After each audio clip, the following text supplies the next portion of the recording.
नमस्कार. इयत्ता 9वीच्या सर्व विद्यार्थी आणि विद्यार्थिनींचं आजच्या या विज्ञान 1 म्हणजे सायन्स 1च्या ऑनलाईन तासिकेमध्ये मी सुधीर गोळे, उपशिक्षक, अहिल्यादेवी कन्या विद्यालय, आपलं सर्वांचं हार्दिक स्वागत करतो. विद्यार्थी मित्रमैत्रिणींनो, सर्वात आधी आपल्या सर्वांचं अभिनंदन की 8वी पास होऊन तुम्ही सर्व 9वीमध्ये आलेले आहेत. आणि आता शाळा जरी बंद असल्या या कोरोनाच्या संकट काळामध्ये सर्व शाळा बंद आहेत, परंतु ऑनलाईन शिक्षण हे मात्र सुरू आहे. जसं आपण मागच्या वर्षी सुद्धा आपलं ऑनलाईन शिक्षण सतत कंटिन्यू सुरू ठेवलं होतं, तसं यावर्षी सुद्धा 15 तारखेपासून आपले ऑनलाईन विषयांचे क्लास हे सुरू झालेले आहेत. तर विद्यार्थी मित्रांनो, आज आपला विज्ञान 1 या विषयाचा तास आहे.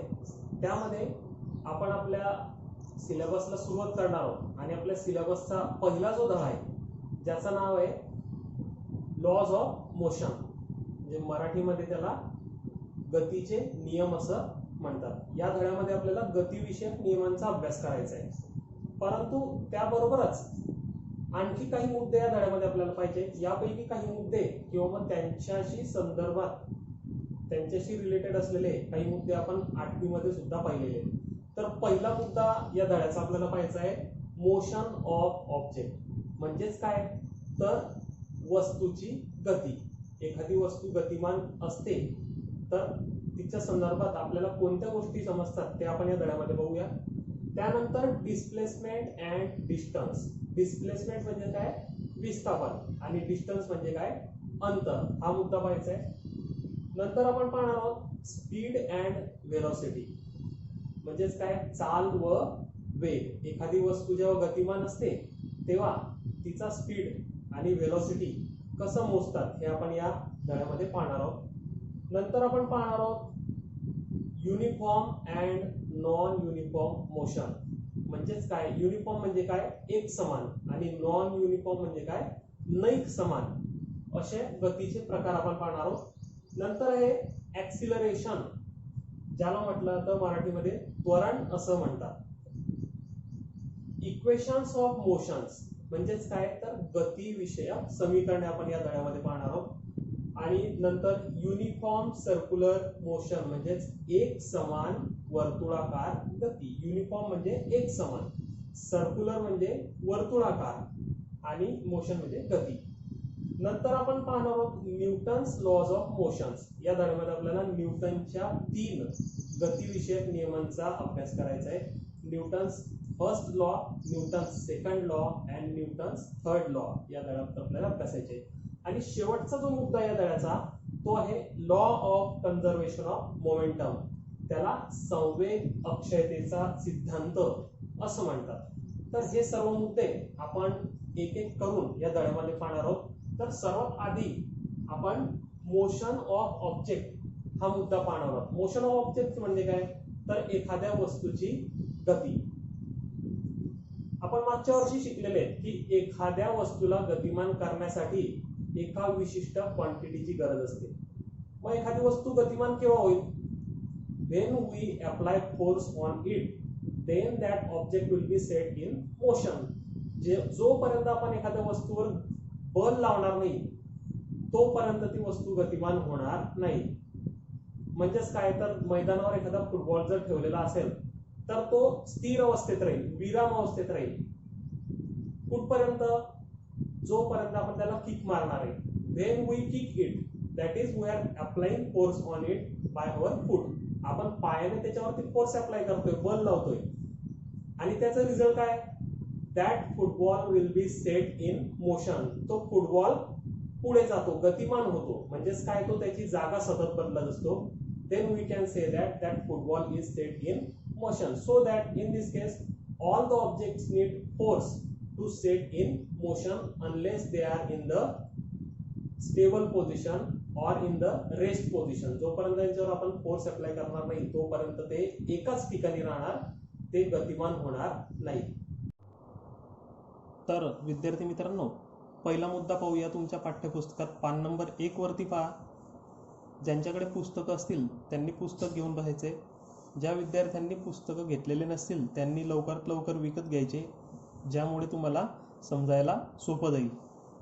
नवीनच पुस्तक घेतली पाहिजे असं काही नाही. ज्या विद्यार्थीने आता 10वीत गेलेले आहेत त्यांच्याकडून सुद्धा तुम्ही जुनी पुस्तकं घेऊ शकता, किंवा ज्यांना शक्य असेल त्यांनी नवीन पुस्तकं घ्यायची आहेत, कारण 9वीची पुस्तकं आपल्याला शाळेमधून मिळणार नाही आहेत. तर पहिला मुद्दा आपला आपण पाहणार आहोत, मोशन ऑफ ॲन ऑब्जेक्ट. म्हणजेच काय, तर एखाद्या वस्तूची गती. In which of the following examples can you sense motion? How will you explain presence of absence of motion? या ठिकाणी काही एक्झाम्पल्स तुम्हाला दिलेले आहेत आणि त्यावरून तुम्हाला कोणत्या उदाहरणांमध्ये गतीचा भास होतो किंवा मग त्या ठिकाणी गती आहे असं समजते. तर पहिलं उदाहरण आहे the flight of a bird, म्हणजेच काय, पक्ष्यांचे उडणे. दुसरं उदाहरण आहे अ स्टेशनरी ट्रेन, म्हणजेच थांबलेली रेल्वेगाडी. आणि तिसरं उदाहरण आहे लिव्स फ्लाइंग थ्रू एअर, हवेतून उडणारे पालापाचोळा. आणि चौथं उदाहरण आहे a stone lying on a hill, म्हणजेच काय, तर डोंगरावरती स्थिर असलेला दगड. Out of these examples we can sense the motion in the examples. First is the flight of bird and the leaves flying through the air. या 4 उदाहरणांपैकी एक उदाहरण जे द फ्लाईट ऑफ बर्ड म्हणजे पक्ष्यांचे उडणे, आणि तिसरं जे उदाहरण यामध्ये दिलेलं लिव्स फ्लाइंग थ्रू एअर म्हणजे हवेतून उडणारा पालापाचोळा. या 2 उदाहरणांमधून आपल्याला मोशनचा सेन्स होतो, म्हणजे त्या ठिकाणी गती आहे, ती वस्तू गतिमान आहे किंवा ते पक्षी गतिमान आहे, तो पालापाचोळा गतिमान आहे, याचा आपल्याला सेन्स होतो, म्हणजे जाणीव होते. मात्र थांबलेली रेल्वेगाडी म्हणजेच स्टेशनरी ट्रेन आणि अ stone lying on a hill म्हणजे एखाद्या डोंगरावरती स्थिर असलेला दगड, यांच्यामध्ये मात्र आपल्याला गतीची जाणीव होत नाही. कारण का, तर त्या दोघही वस्तू आपली जागा बदलवत नाहीयेत. याचा अर्थ काय, a body is said to be in motion if it changes its position with respect to its surroundings and at rest otherwise. याचा अर्थ एखादी वस्तू गतिमान असते म्हणजेच काय, तर ती वस्तू आपली जागा सतत बदलत असते, तेव्हा आपण त्या वस्तूला गतिमान आहे असं म्हणतो. We see the motion of several objects every day. Sometimes we cannot see the motion of an object directly, as in the case of breeze. Can you list other examples of motion besides those given here? तुम्ही एक काम करू शकतात, ही जी 4 उदाहरणं दिलेली आहेत, ज्यामध्ये 2 उदाहरणं आपल्याला मोशन असल्याची जाणीव देऊ शकतात, त्याच्या व्यतिरिक्त आणखी काही उदाहरणं तुम्ही होमवर्क म्हणून तुमच्या वहीमध्ये लिहू शकतात. तर मग तुम्ही त्याच्याबद्दल विचार करायचा आहे आणि आणखी काही अशी उदाहरणं शोधायची आहे. या ठिकाणी काही प्रश्न आपल्याला दिलेत पा. थिंक अबाउट इट म्हणजेच काय, विचार करा. You are travelling in a bus. Is the person sitting next to you in motion? याचा अर्थ काय, तर समजा तुम्ही बसमधून प्रवास करीत आहात आणि तुमच्या शेजारी बसलेली व्यक्ती गतिमान आहे का? विद्यार्थी मित्रांनो, आता तुम्ही आणि ती व्यक्ती दोघंही बसमध्ये बसलेला आहात, याचा अर्थ बसच्या बाहेर जे लोक आहेत त्यांच्या मानाने तुम्ही दोघंही गतिमान आहेत. मात्र तुमच्या समोर जी व्यक्ती बसलेली ती तुमच्या दृष्टीने गतिमान नाही, कारण तुम्ही आणि ती व्यक्ती दुसऱ्यांसाठी दोघंही गतिमान आहेत. म्हणजेच काय, तर तुमच्या शेजारी असलेली व्यक्ती तुमच्या दृष्टीने गतिमान असणार नाही, परंतु जी लोक रस्त्यावर उभी आहेत त्यांच्या मानाने मात्र तुम्ही आणि ती व्यक्ती दोघंही गतिमान आहात. दुसरा प्रश्न या ठिकाणी आहे, what do you take into consideration to decide if an object is moving or not? एखादी वस्तू गतिमान आहे किंवा नाही हे निश्चित करण्यासाठी तुम्हाला कोणकोणत्या गोष्टींचा विचार करावा लागतो? तर विद्यार्थी मित्रांनो, to decide whether an object is in motion or not we consider whether it changes it position with respect to its surroundings or not. याचा अर्थ काय, तर एखादी वस्तू गतिमान आहे किंवा नाही हे निश्चित करण्यासाठी ती वस्तू सभोवतालच्या इतर वस्तूंच्या संदर्भात आपली जागा सतत बदलत आहे का नाही याचा आपल्याला विचार करावा लागतो, आणि त्यावरूनच आपल्याला ठरवता येतं की ती वस्तू गतिमान आहे का नाही. You have learned about that motion is a relative concept. If the position of an object is changing with respect to its surroundings, then it is said to be in motion, otherwise it is said to be at rest. याचा अर्थ एखादी वस्तू सतत आपली जागा बदलत असेल तर ती मोशनमध्ये आहे, ती गतिमान आहे असं आपण म्हणतो. अन्यथा ती रेस्ट पोझिशनमध्ये म्हणजे स्थिर अवस्थेत, विराम अवस्थेत आहे असं आपण समजतो. आता पुढच्या मुद्द्याकडे आपल्याला जायचं आहे. तर पुढचा जो मुद्दा आहे तो आहे डिस्प्लेसमेंट अँड डिस्टन्स, म्हणजेच काय, विस्थापन आणि अंतर. या ठिकाणी एक कृती तुम्हाला दिलेली आहे पहा. Let's try this. Measure the distance between points A and be in different ways as shown in the figure. आता या ठिकाणी एक आकृती तुम्हाला दिलेली आहे. ही जी आकृती या ठिकाणी आपल्याला दिलेली आहे, पॉइंट ए पासून तर पॉइंट बी पर्यंतचं अंतर आपण दोन प्रकारे मोजू शकतो.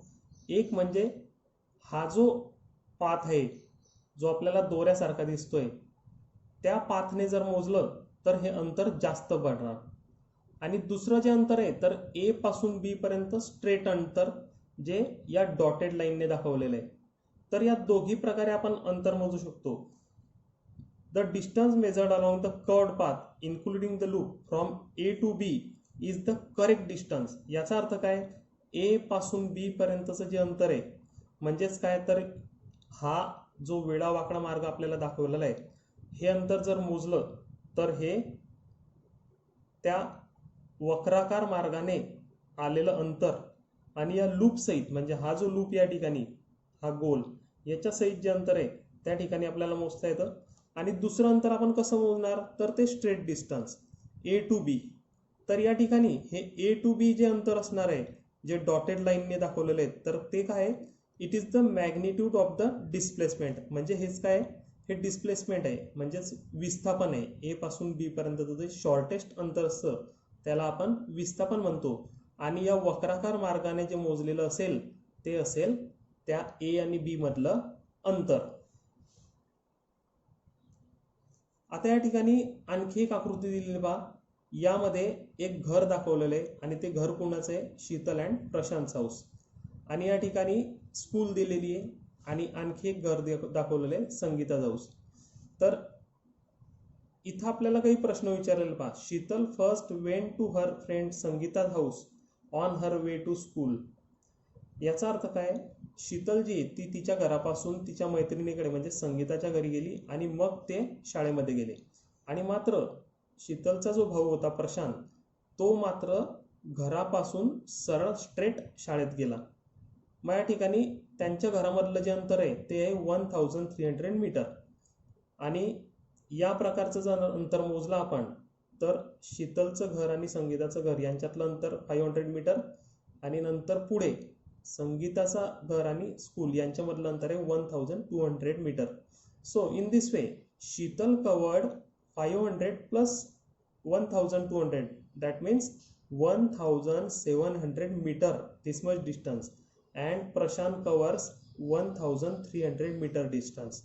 So from this example you can say that the distance covered by Sheetal is more. शीतलने कव्हर केलेलं जे डिस्टन्स असेल ते जास्त आहे आणि प्रशांतने जे डिस्टन्स कव्हर केलं ते कमी आहे. मग यामध्ये डिस्टन्स आणि डिस्प्लेसमेंट हे जर काढायचं असेल तर कसं काढणार, तर हे असेल डिस्टन्स, शीतलने पार केलेलं डिस्टन्स हे असेल 1700. But the displacement of the Sheetal is 1300 metre. Displacement किती झालं, 1300 मीटर. जरी ती जास्त अंतर चालत गेलेली असेल तरी त्यांच्यामधलं जे शॉर्टेस्ट अंतर असतं, कमीत कमी अंतर, ज्याला आपण शॉर्टकट सुद्धा म्हणू शकतो, सर्वात कमी शॉर्टकट म्हणजेच काय, तर स्ट्रेट लाईन, हे जे असेल हे असेल डिस्प्लेसमेंट. तर विद्यार्थी मित्रांनो, या उदाहरणावरून तुम्ही डिस्प्लेसमेंट आणि डिस्टन्सची डेफिनेशन तुम्हाला मिळते का ते शोधण्याचा प्रयत्न करा. त्याची डेफिनेशन आपण पुढच्या तासिकामध्ये पाहणारच आहोत. परंतु तोपर्यंत होमवर्क म्हणून तुम्ही सुद्धा डिस्प्लेसमेंट आणि डिस्टन्स यांची डेफिनेशन तुम्हाला तयार करता येते का तो प्रयत्न करायचा आहे आणि तुमच्या वहीमध्ये लिहून ठेवायचं आहे. तर पुन्हा भेटूया पुढच्या तासिकेमध्ये. धन्यवाद.